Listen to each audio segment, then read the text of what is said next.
అండి. ఏం చేస్తుంటారు సార్ మీరు? నేను ప్రైవేట్ జాబ్ చేస్తుంటాను లోకల్లో. ఎంత వస్తుంది సార్ మంత్లీ?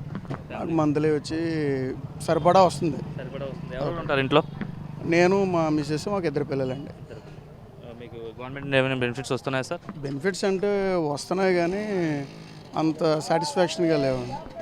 ఎలా ఉంది గవర్నమెంట్ రూలింగ్ అంటే ఏంటంటే నాకు తెలిసి నా అబ్జర్వేషన్లో కేవలం ఏదో పథకాలు ఇస్తున్నారు, వాటి వల్ల అభివృద్ధి చెందుతున్నారని చెప్పి అనుకుంటున్నారు. కానీ ఒక్కసారి సీఎం గారు కానీ కన్సల్ట్ అధికారులు ఎవరైతే ఉన్నారో వాళ్ళందరూ కూడా క్షేత్రస్థాయిలో గ్రౌండ్లో ఉన్న గ్రావిటీ ఏంటనేది వెరిఫికేషన్ చేయాలి. కొంతమంది అర్హులైన వ్యక్తులకి పథకాలు వెళ్ళటం లేదు, అనర్హులకు వెళ్తున్నాయి.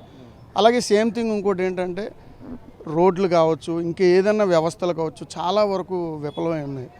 మనం నిందించడం, ఒకరిని ఎలివేట్ చేయడం కంటే అధికారులు స్వయంకృతాపరాధాలు ఎక్కడెక్కడ తప్పులు జరుగుతున్నాయో అవన్నీ కూడా పరిశీలించి సాగునీరు, త్రాగునీరు, రోడ్లు, కరెంటు, వ్యవసాయం అనేక రకాల బాధలు అనేవి ప్రజల్లో ఉన్నాయండి.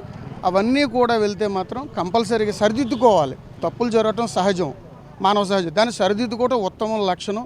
గవర్నమెంట్ కావచ్చు, రాజకీయ నాయకులు కావచ్చు, ఇంకెవరైనా కావచ్చు, ప్రతి ఒక్కరూ కూడా స్పందించి ప్రజలకు ఉపయోగపడే మంచి మంచి పనులు చేస్తుంటే అందరూ కూడా సంతోషంగా ఉంటారు. ఎవరికి ఎటువంటి ఇబ్బందులు లేవనేది నా యొక్క వ్యక్తిగత అభిప్రాయం. ఇక్కడ మీది రాజమండ్రి సార్? రాజమండ్రి లోకల్ అండి. లోకల్. ఇక్కడ ఎలా ఉంది రాజమండ్రి లోకల్లో? అంటే సిటీలో పరిస్థితి ఎలా ఉంది? ఏమైనా డెవలప్మెంట్ జరుగుతుందా రాజమండ్రికి సంబంధించి? గతంతో పోల్చుకుంటే కొంచెం బెటరేనండి. కాకపోతే ఇంకా మార్చాల్సిన అవసరం చాలా ఉంది. ఇప్పుడు ఫర్ ఎగ్జాంపుల్ కొవ్వూరు బ్రిడ్జ్ చూడండి, చాలా కొన్ని రూరల్లో కానీ అక్కడక్కడ వ్యవస్థలో ట్రాఫిక్, ముఖ్యంగా ట్రాఫిక్ అండి. తర్వాత కాలేజీల దగ్గర ఒకటి చాలా ఇబ్బంది అయిపోతుంది.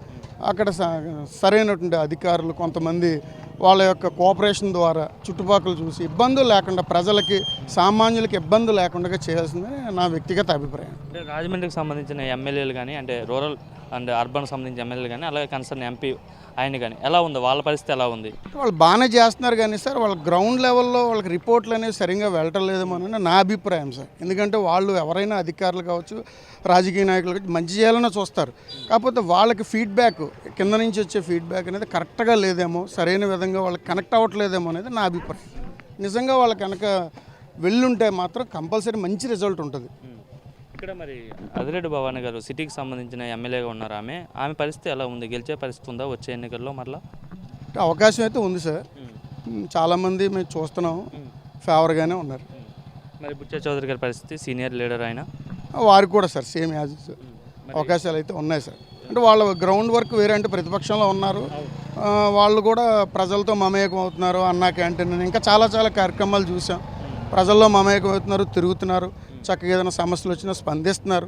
కానీ అందరూ కూడా, నా కోరిక ఏంటంటే అందరూ కూడా గ్రౌండ్ లెవెల్లో ఫీడ్బ్యాక్ తీసుకుని రియాలిటీ కరెక్ట్గా ఉందా లేదా, ఎవరో ఏదో చెప్తున్నారు, వాళ్ళు భజన చేస్తున్నారు, మనల్ని పొగుడుతున్నారు, వాళ్ళ మాటలు మనం పరవశించిపోతున్నాం అనేది కాదనేది నా అభిప్రాయం అండి. ఎంపీ గారి పరిస్థితి మరి ఎలా ఉంటుంది? బాగానే చేస్తున్నారు సార్. కాకపోతే వారికి కూడా ఫీడ్బ్యాక్ అనేది మంచి ఫీడ్బ్యాక్ వచ్చిందండి. ముందు ఎలక్షన్స్ వచ్చే ముందు చాలా డెవలప్ చేస్తా అన్నారు, అది ఎంపీగా గెలిపిస్తే. అని ఎంపీగా అయితే ప్రజలు ఓట్లేసి గెలిపించారు. రాజమండ్రిలో ఒక బీసీ లీడర్ని గెలిపించారు ఎంపీగా. అయితే ఎలా ఉంది? ఆయన ఏమైనా డెవలప్మెంట్ చేస్తున్నాడు? ఇప్పుడు వీళ్ళంటే బుచ్చా చౌదరి కావచ్చు, లేదంటే భవానీ గారు కావచ్చు, వాళ్ళు అధికారంలో లేరు, అదే అధికారంలో ఉన్నా సరే పార్టీ అధికారంలో లేదని మీరు చెప్తున్నారు. ఆయన పరిస్థితి ఎలా ఉంది? ఎందుకంటే ఆయన పార్టీ అధికారంలో ఉన్నారు, ఆయన కూడా ఎంపీగా ఉన్నారు. అయితే రాజమండ్రి ఇక్కడ మోరంపూడి ఫ్లైఓవర్ రోడ్ మొన్న స్టార్ట్ అయిందని చెప్పి విన్నాం సార్, సంతోషం. ఇంకా అలాంటి కార్యక్రమాలు ఇంకా మరిన్ని చేయాలని చెప్పేసి మేము కోరుకుంటున్నాం. ప్రజలందరి తరపున అందరూ బాగుండాలి, అందులో మనం ఉండాలి, మా కోరిక అదే. జగన్మోహన్ రెడ్డి 175కి 175 స్థానాలు గెలుస్తామని ఆయన అంటున్నారు.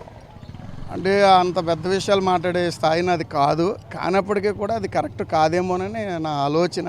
ఎందుకంటే అది మామూలుగా మాటల విషయం కాదు, ప్రతి ఒక్కరు ఆ మాట చెప్తుంటే నవ్వుతున్నారు.